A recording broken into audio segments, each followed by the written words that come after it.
Welcome to Restoration. I'm Rabbi Matt. Glad you could join us on this Shabbat. We're doing things a little differently as we have been, well, since this pandemic started.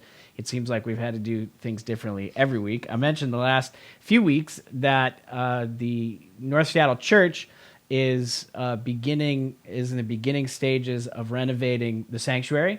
And so when we do come back as a congregation, we'll come into a totally brand new sanctuary, and it's going to be really cool. Obviously, we still don't know when that is, and we probably won't for some time.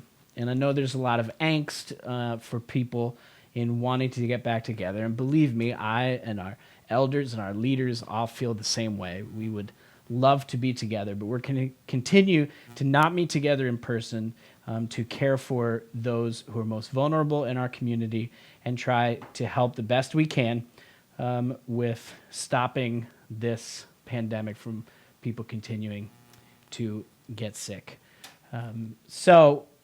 This week, because we are shifting from being in the sanctuary into our office, we're having to change the way we're doing worship for the next several weeks. So this week, I thought it'd be cool. I asked some of my friends, Misha Getz and Marty Getz and Joshua Aaron and Aaron Schust, if we could use some of their videos with permission so that we could worship together to their music. And we also, as our board has talked over the last few weeks, we're trying to find ways to support Messianic musicians. As some of you know, Aaron Schust and Joshua Aaron were going to come for Celebrate Yeshua. Since all of this has happened, they've had to stop touring altogether. And touring for musicians is where they make the majority of the money that they make for the year. So we want to encourage you, if you haven't downloaded or streamed or purchased their music, we encourage you to purchase Misha's music, Misha, Marty Getz, Joshua Aaron, and Aaron Schust, because we want to support them, and we want to encourage them to continue to make new music.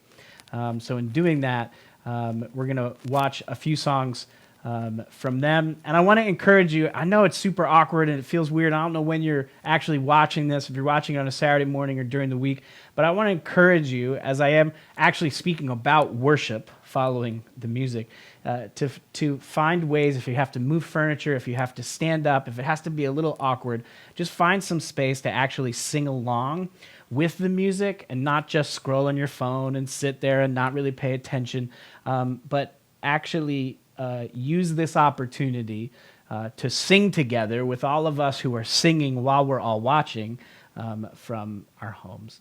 And then after the songs, we're going to come back and talk about Psalm 34 and the heart of worship, which is important because it's not just about singing songs, and it's not just about meeting together to sing songs. It's about finding ways to worship God in every area of your life, in every room of your life, in every part of your life. So we'll sing a few songs, and then we'll come back together. Far away in the east, God planted a seed that grew to a tree. It's a divine story about the King of Glory, from Abraham to the Lamb. It's an adoption story, how you and I could be one big family.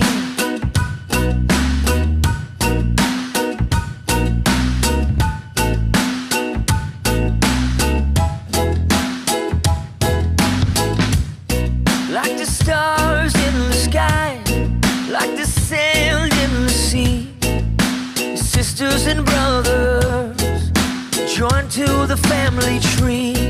The root of Jesse, Yeshua can set you free. If you just believe, come join me, and together we will be one big family.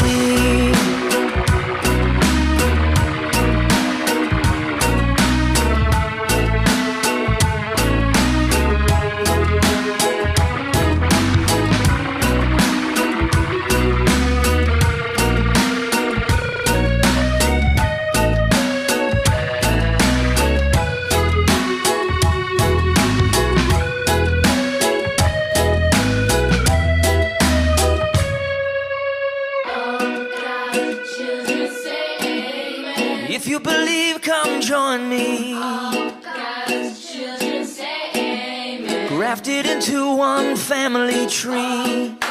Children say amen. If you believe in the King, Children say amen. who gave his life upon the tree.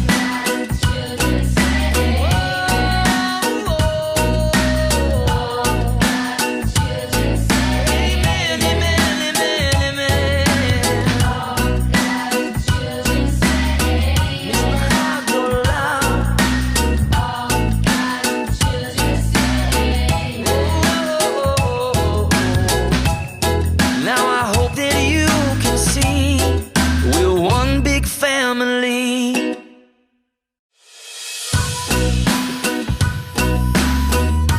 Shalom from Colombia. Greetings from Germany. Shalom, Istaka. Hey. Shalom from Iraq.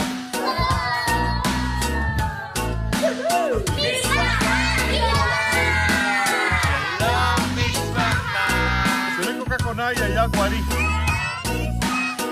Shalom, shalom, shalom.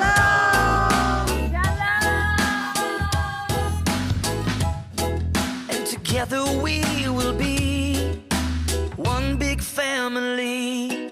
I put my trust, my hope in you. When the mountains they crumble and the oceans they roar, I will not fear. I'll run to you. Believe in your word and stand on your truth.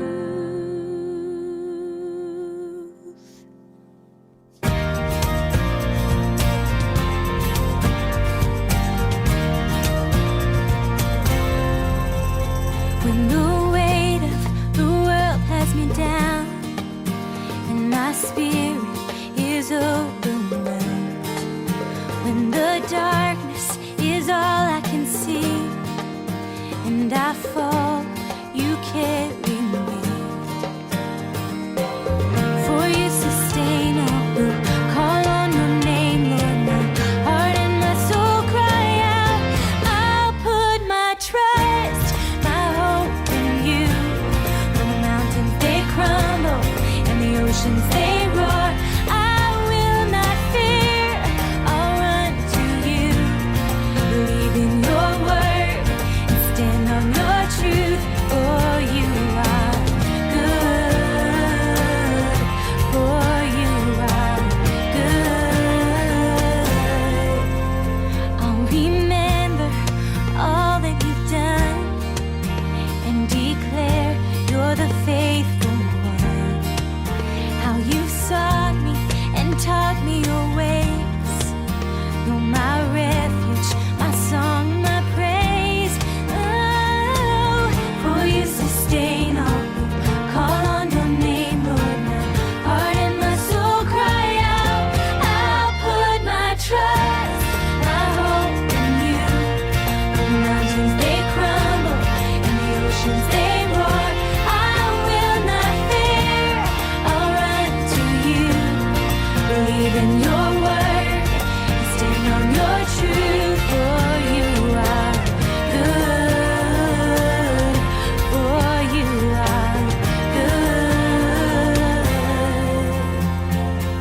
Peace like a river, love never failing, drawing me closer, delivering me now. Oh, you give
O daughters of Zion, O Abraham's sons, hear the words of your father, hear his promise of love. I will make you a blessing, so count the stars if you can. You will be a great nation. I will give you this land. I will bring you back home. I'll bring you back home, oh my children. You will no longer roam, lost and alone in the night. There is nothing on earth that could take you away. Once I gather you under my wings, I will bring you all back home again. Though you've wandered like strangers to the ends of the earth, I will send you a Savior. I will finish my work. You have no other shepherd. You have no other Lord. Green pastures are waiting in Zion once more. I will bring you back home. I'll bring you back home, oh my children. You will no longer roam, lost and alone in the night. There is nothing on earth that could take you away. Once I gather you under my wings, I will bring you all back home. So we pray for the peace, but look to the east, for the sunrise is sudden and fierce. Every prophet and priest and king in the city will look on the one they have pierced. We will mourn for the one we have pierced. But don't fear, oh my daughters, sons of Abraham. I will wash you with water. I will offer the Lamb. Though your sins were like scarlet, they'll be whiter than snow. I have always been with you. I will never let go. I will bring you back home. I'll bring you back home, oh my children. You will no longer roam, lost and alone in the night. There is nothing on earth that could take you away. I will gather you under my wings.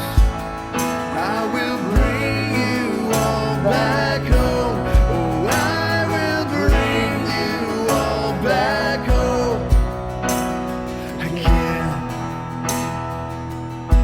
Adonai Eloheinu, Adonai Echad, Shema Israel, Adonai Eloheinu, Adonai Echad, Shema Israel, Adonai Eloheinu, Adonai Echad, Shema Israel, Adonai Eloheinu, Adonai Echad.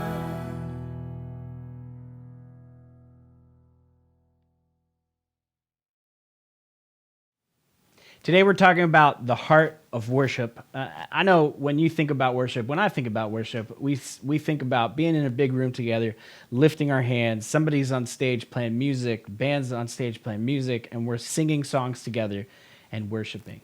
But the truth is, that's only one small part of what worship actually is. Worship is really an attitude. Worship is really humility in recognizing that there is a God above us, and that if we worship the God who created the heavens and the universe, if the God of Abraham and the God of Isaac and the God of Jacob is my God, then he wants a part of every part of my day, every room that I'm in, every conversation and relationship that I have. He wants all parts. And usually what we do as followers of Yeshua is we compartmentalize worship. And we compartmentalize it we sing in worship with people once a week or twice a week if you're part of a connect group or a Bible study. We find times where we worship with other people, and then we don't worship God in the ways where would be helpful to our lives, because we're stuck on this idea that we have to sing together corporately with other people. Now, of course, in the middle of a pandemic, we're not able to do that. And we've talked a lot over these last few weeks about normal being the problem, that sometimes when there's a shift in things that we're not sure we fully understand, that there's opportunity in those shifts to change things and grow in our knowledge and understanding of whatever we're looking at, but in particular in the scriptures. And so today I want to talk about worship from Psalm 34. And Psalm 34 begins with, it's a super funny verse. Psalm 34 and verse 1 says that this psalm is of David when he feigned insanity before Abimelech, who drove him away, and he left. So this psalm comes out of that one time when David faked that he was a madman with spit hanging from his beard to escape the being murdered by another king. Yeah. So the story is actually in 1 Samuel chapter 21. And it's actually interesting because the psalmist says he feigned insanity before Abimelech, which is not actually what happens in the text. In fact, in 1 Samuel chapter 21, David goes to Abimelech, who's a priest, and he says to him, while he's trying to escape from King Saul, who was trying to kill him. Now, David was already anointed to be king, but Saul was still king. And Saul was throwing spears at David, and David was dodging them. And in a conversation with his best friend Jonathan, who was Saul's, sounds like a soap opera, who was Saul's son, Jonathan said, look, I think my dad's going to kill you. You should run. So David runs, and on his way, he stops at Abimelech, the priest, and he says to them, Abimelech comes and says, what are you doing, David? And David said, well, it's a secret mission from the king, and I can't really tell anybody about it. But if you would help me out, my soldiers aren't here with me because they're going to meet me somewhere later. It actually literally says in the text, they're going to meet me in such and such a place, which is like you can tell he's making up the story as he goes. And he says, I just need some bread. So if you could give me 5 loaves of bread. And the priest says, well, I don't actually have any common bread on hand, but I have the bread for the holy place. I have the bread that's been separated out. And I mean, the Torah tells us that, well, only the priest could eat that bread. And you're not a priest. And David says, yeah, but it's like a holy thing because we're going for war and we got to, and the priest goes, all right. So he gives him the bread from the temple. And then he also says to him, oh yeah, and I had to leave so quickly that I don't actually have a sword. So is there a sword available that I could use? And Abimelech says to him, well, the only sword that's here is actually Goliath, the Philistine sword, who, I don't know if you remember, you killed. And we have that sword. And David was like, oh yeah, that's good. I'll take that one. So David takes a stolen sword and some stolen bread that he lied to get, and he escapes. And when he escapes, he ends up, after he fled from Saul, he ends up in the kingdom of Gath, which is Philistine, Philistine city, which actually from the place where David fought Goliath, you can stand on the little mountaintop and overlook the field where they fought. And in the distance, you can actually see the city of Gath that's still there. It has big buildings now. which it didn't have then. And he goes to Gath, and Ashish is the king, and Ashish says, isn't that David? And isn't he already anointed to be king? And isn't that the one who the people of Israel sang, Saul has slain thousands and David his 10,000s?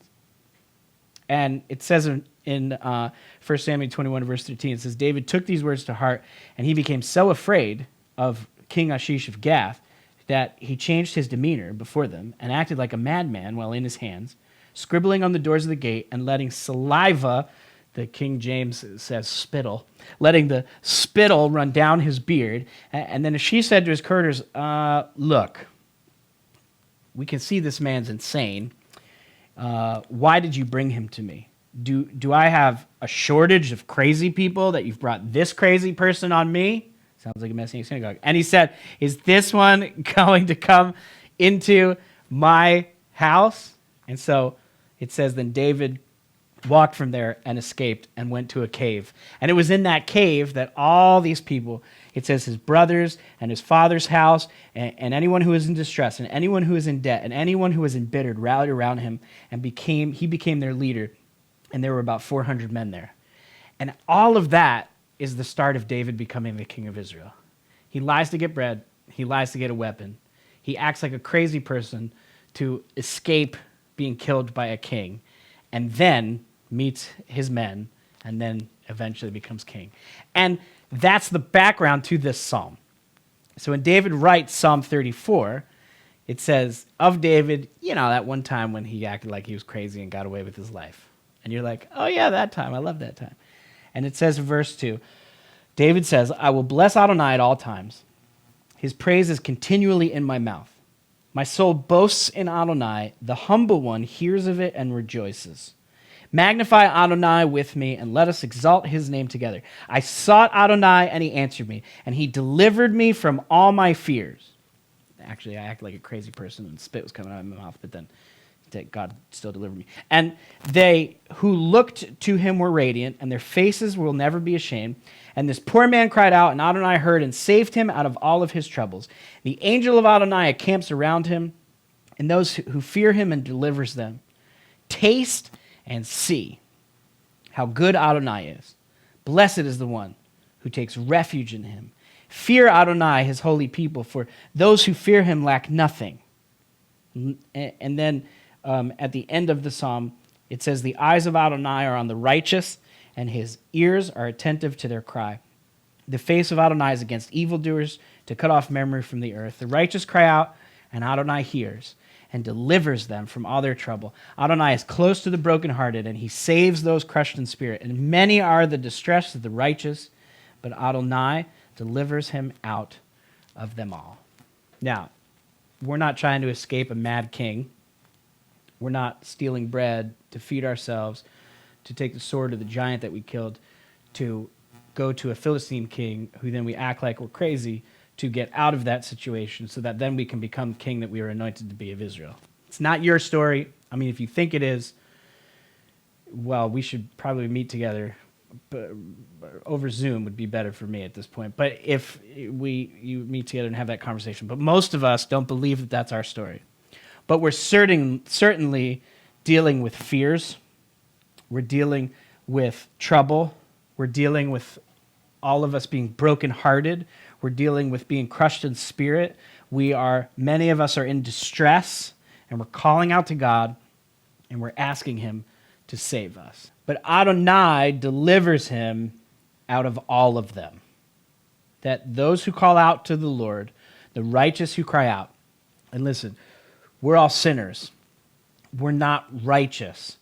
But when we cry out to the God who saves us, as people who call on his name, it applies to us to say, the righteous cry out, and Adonai hears and delivers them from all of their troubles.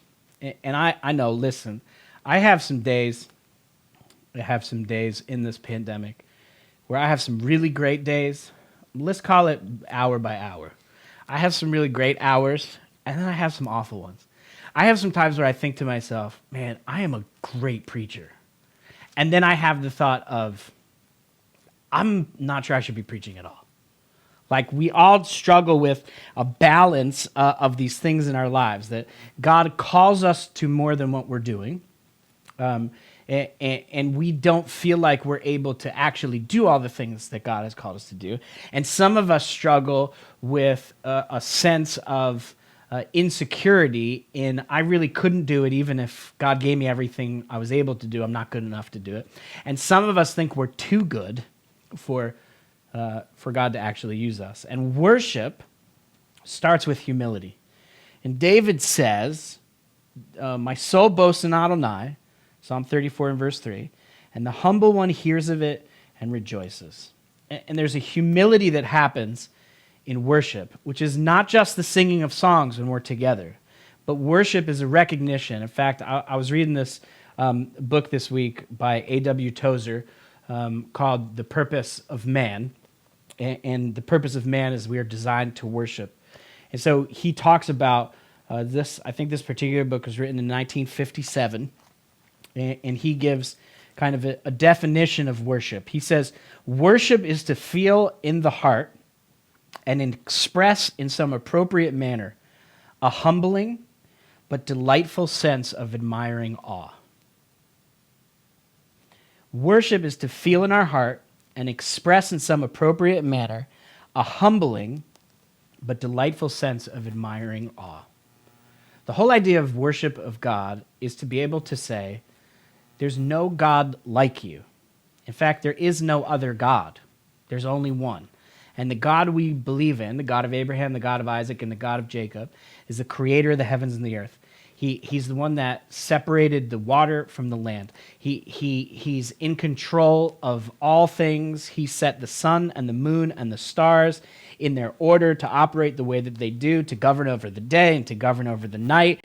And he set creation, the earth on its axis to spin the way that the earth spins, to be the right distance from the moon, and so that there's tides in the water, and the right distance from the sun, so that the sun doesn't destroy the earth but gives enough for heat and light. And that same God is available to us. And there's a dilemma that sometimes happens in our closeness with God or our understanding of God, where we lose sight of the humbleness of, we are a very small part of this creation. And God rules over all of it and designed us to worship him and acknowledge him for who he is, not just what he does and not just what he gives, but who he is. So there's this a feeling in the heart that's expressed in an appropriate manner that's both humbling but also delightful sense of admiring awe. It's actually where the word awesome comes from. The word awesome is a description of God because we are in awe of him. And in our culture, particularly, in my generation, awesome is way overused because everything's awesome. Like Iron Man's awesome, and this book is awesome, and that girl, and that guy's awesome, and that person's awesome, and I love them, they're awesome, and that's so awesome, and everything's awesome. And we lose sight of what the word even means to start. What the word meant when it was describing God in the first place. That we are in awe of the vastness and the bigness of who God is in comparison to a very small part of creation that I am. And there's supposed to be, in every part of our lives, there's supposed to be a worship of God that happens, not just in the singing of songs together, but in an acknowledgement of who God is in every decision, in every thought, in every prayer, in everything that we say, in everything that we do, in our marriage and in our relationship with our children, and relationships at work, that God would be a part of everything because he's big enough, but also interested enough in me and interested enough in you that he wants us to worship him in every area of our life. So Tozer breaks down worship into 4 ingredients that are major factors or ingredients in worship. And the first is confidence. And you see the confidence that David has in this psalm because he says, I will bless the Lord at all times. My soul will boast in Adonai. The humble one hears of it and will rejoice. Magnify Adonai and let us exalt his name together. There is a recognition of who God is and the vastness of who God is There's a celebration of who he is and what he does, just because of who he is, not because of what he does. It's a separate issue. But there's a confidence in, look, I'm not confident of a whole lot of things these days. I'm not confident of when we're going to meet together, and I'm not confident if we're always making the right decision, and I'm not confident of how to play out, all these things that none of us have ever really experienced, both in the issues with the pandemic and in the issues with the way it's being played out with race in our country, and kind of all these pockets of things that are happening, and how are we supposed to react, and how are we supposed to respond, and what are we supposed to do. But I do have confidence that God doesn't lack confidence. None of those things makes God pause and go, oh no, I did not account for that. Like, if God is in control of everything, if he really's got the whole world in the palm of his hands, if he's really in charge and really sovereign, if he's really rules over everything, then he's not shocked and he's not surprised and he's not so short-sighted in his understanding of past, present, and future that he's thrown off by any of the things that are happening. There's a confidence that we can have when we worship God, that God is always there first. Tozer said, I love this little sentence. He says, everywhere and always, God has to be antecedent. God is always there first, always previous, always prior. Whatever is happening to you, whatever is happening to us, God was there before that. He has no beginning and he has no end. And we can be confident that he keeps his promises. Why? Because he's kept his promises in the past. He kept his promises to David. He kept his promises to Moses. He kept his promises by sending his son Yeshua. He kept his promises, and there's a confidence in who God is, and a respect that we have for who God is. Now, sometimes we get too cute in our relationship with God because we're trying to connect, and I know people, maybe some of you, refer to God as daddy when you pray because you're trying to have a relationship, and it's not that that's wrong, but you also have to recognize who he is. He is the creator of the heavens and the earth, and there's nothing in him that has to have a relationship with you. He wants to. He designed you for it.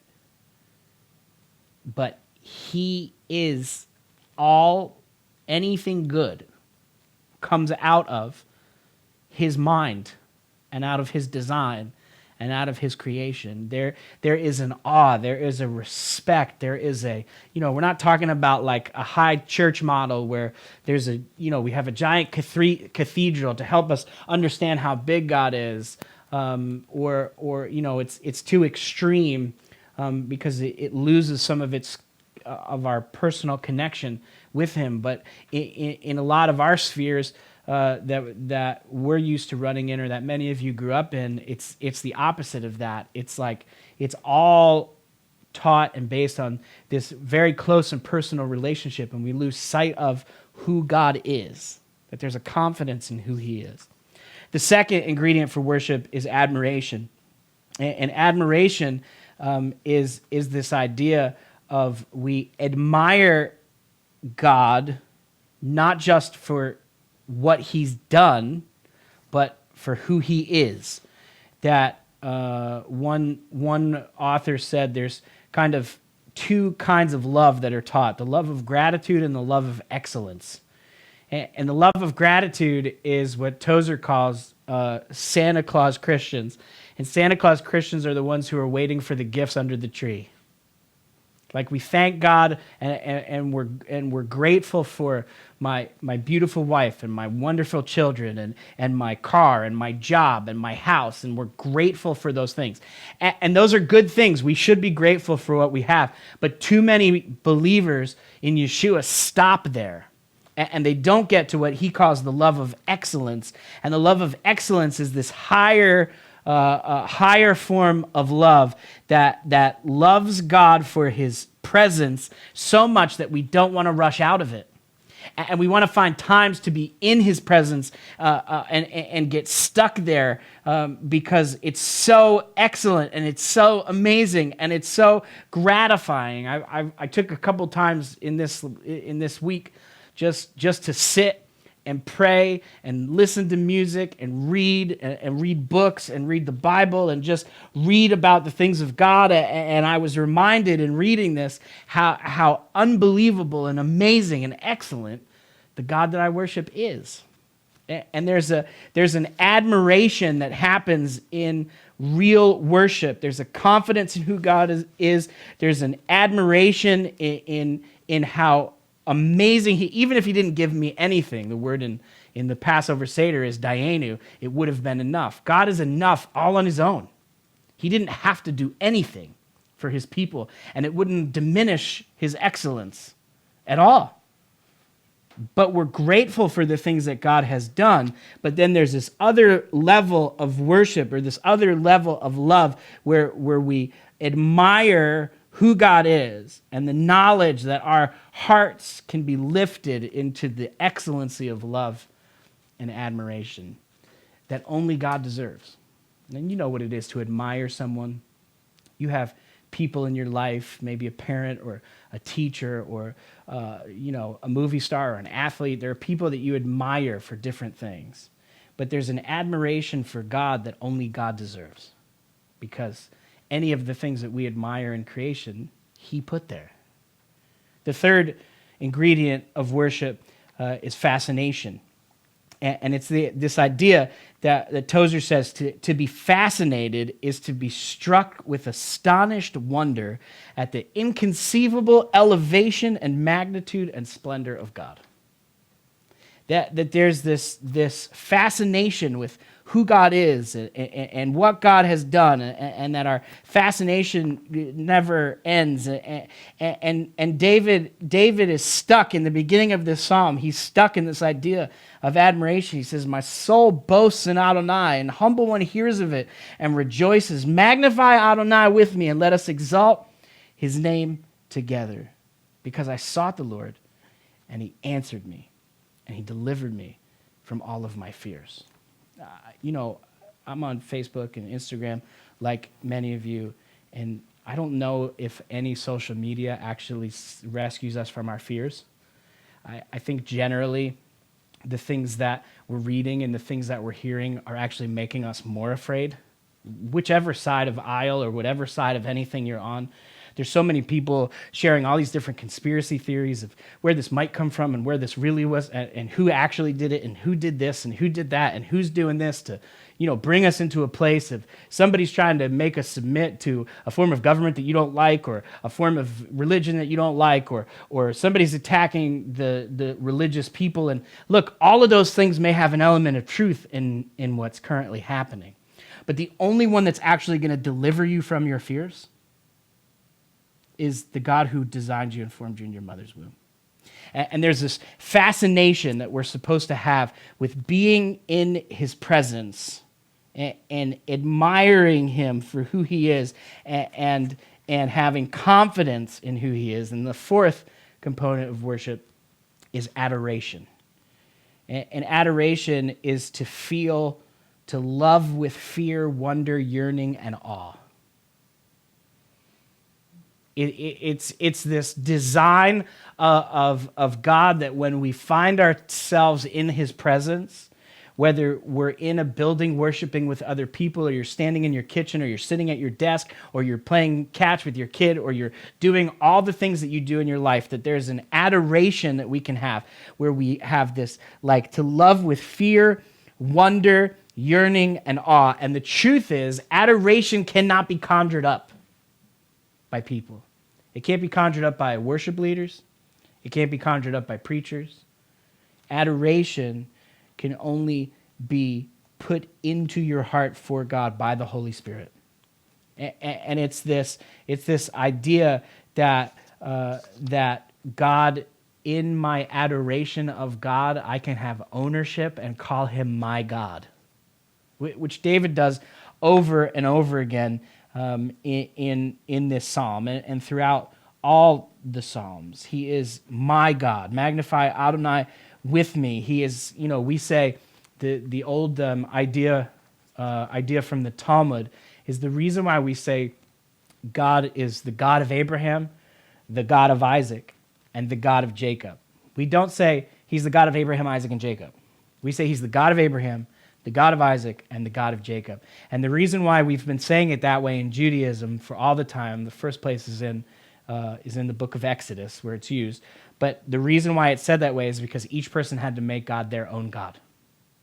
He makes covenants and promises with people, but every person that's a part of the people has to make God their God.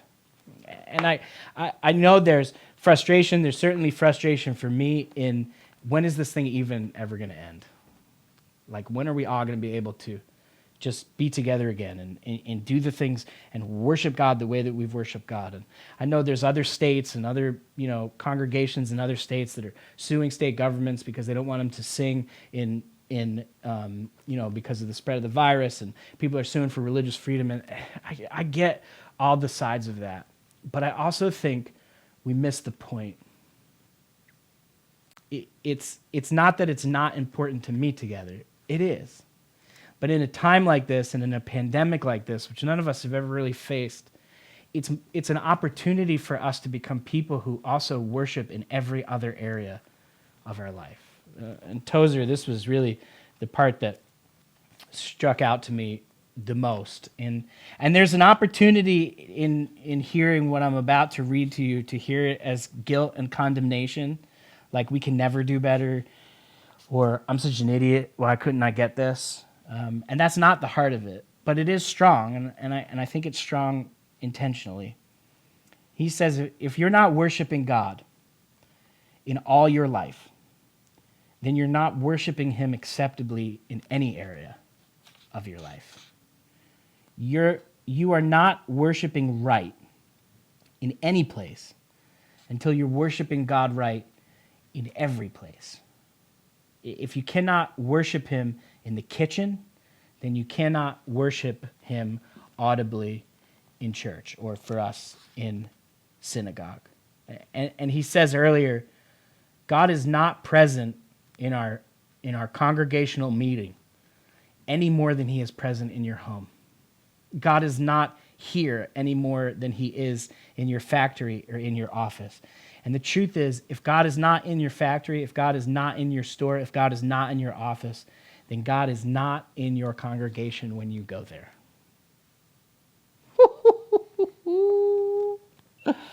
That'll mess you up. I think we have an opportunity.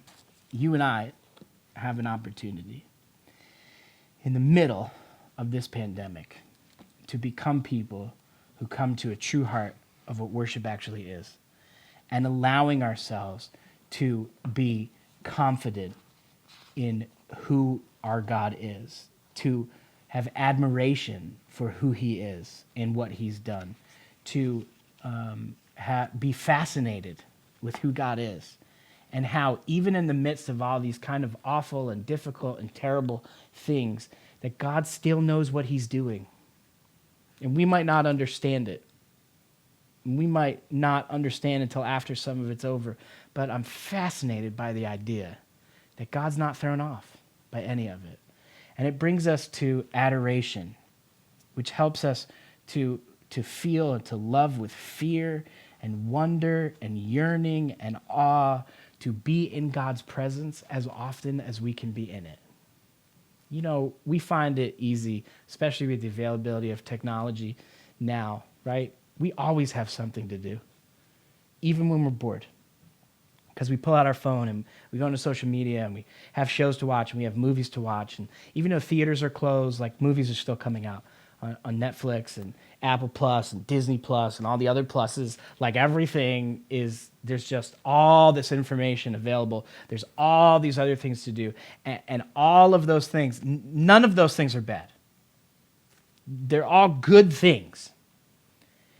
But they also distract us from being where our heart actually desires to be, and where our soul and our body and our minds actually desire to be, which is to be in the presence of the one who formed us in our mother's wombs and designed us. So David says, the angel of Adonai encamps around those who fear him and delivers them. Taste and see, which I got to believe, actually, as I've thought about this psalm in the past, is there's this connection to David stealing the showbread in the temple and then acting like he was a crazy person, that I think when he says taste and see how good Adonai is, he was literally reflecting on the bread that he lied to get that was in the presence of the Lord. And that food, that bread that was called the showbread or the bread of presence, is literally what was feeding him. And he says, taste and see how good Adonai is. Blessed is the one who takes refuge in him. Fear Adonai, his holy people, for those who fear him lack nothing. Do we really lack nothing when we follow God? Are all the things that we feel like we lack, are they actually what we're striving for? All the, money and possessions and things. We like gather all these things around us to make ourselves feel better, when really it is fear and adoration and fascination and confidence in take all of those things away. And what's left? The God who created everything. And the same God who's trying to call you back to himself and give you an opportunity to worship him in spirit and truth, not just on Saturday mornings in the congregation together, one, because we can't, but two, not just in that space. And when we come back, it's going to be amazing and glorious, and we're going to enjoy being in each other's presence, at least most of us. I don't know if some of our leaders will enjoy it, but I'll enjoy it. Some of the introverts among us may not. But we're going to hug them anyway, and we're going to hug them until there's no more viruses left to be hugged. But even in the midst of waiting for that to come, and I want you to hear my heart in this, because I think it's easy to hear this as condemnation, and it's not where it's coming from. The psalmist says, the righteous cry out, and Adonai hears, and he delivers them from all their troubles. And Adonai is close to the brokenhearted and saves those who are crushed in spirit. Many are the distresses of the righteous, but Adonai delivers him out of them all. It doesn't mean that the hard things necessarily goes away. It's that God's commitment is to be there with us in all of those things, protecting us and caring for us. It doesn't mean people aren't going to get sick. It doesn't mean people aren't going to die. It doesn't mean that if you call on the name of Yeshua, nothing bad will happen to you. But it does mean that we can have confidence that when we cry out to God, he hears us. And when we need to be delivered from our troubles, he delivers us. And that he saves people who are crushed in spirit. He takes the distresses of the righteous and he delivers his people out of them. Why? Because God's been delivering people since the day he made a covenant with Abraham to always be our God, and we would be his people. So I know this is a strange time. I know this is a hard time. It's difficult for all of us for all different kinds of reasons.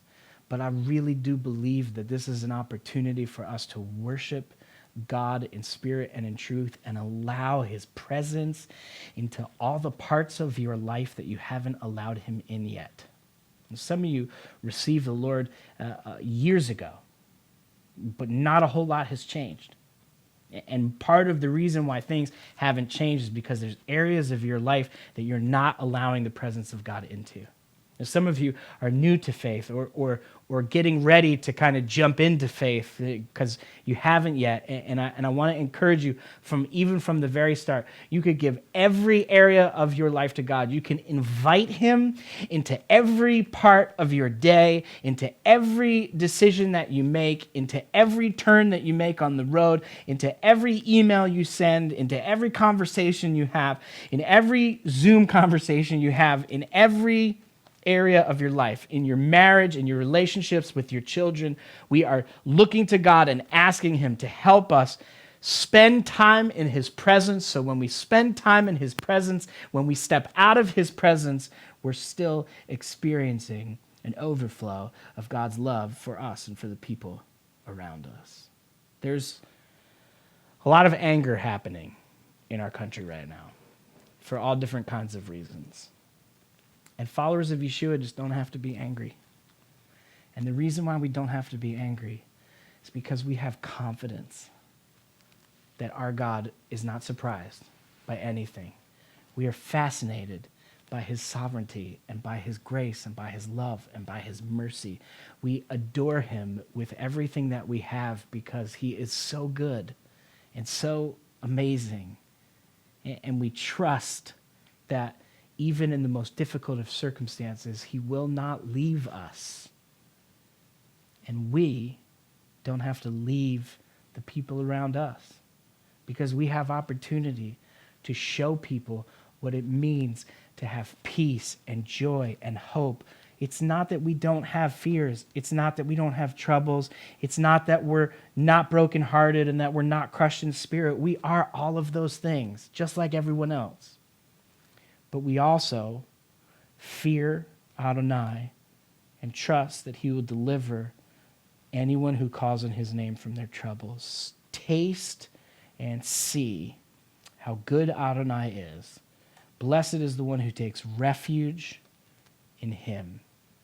And the refuge that we take in him is to be in his presence, to sing, to listen to music, to pray, to read the scriptures, to ask God to surprise us with his presence and make it so overwhelming that we don't want to leave it. That none of the other things that we fill our time with, that they all pale in comparison to being in the very presence of the God who sent his son Yeshua to die for you and for the sins of the world so that we could be in his presence. Look, we're not waiting to get into his presence. We're not waiting to go to heaven. We can experience his presence now, here, in our lives, in this time, in the middle of all of these things that we're struggling through together. Let me pray for you. Lord God, we thank you for who you are and who you've called us to be as your people. We pray, Lord, that you would help us to experience your presence and a true heart of worship in every area of our lives. Lord, whatever area we haven't given over to you, that we haven't let your presence into, would you expose those areas? Would you help us to invite your presence into those areas of our lives?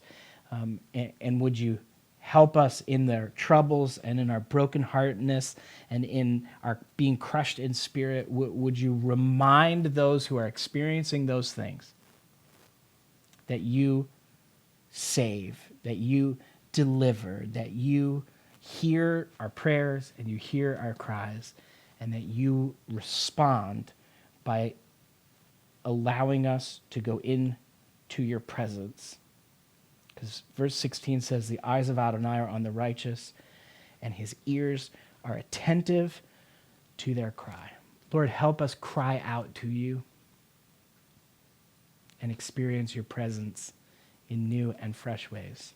In Yeshua's name, amen. See you guys next week.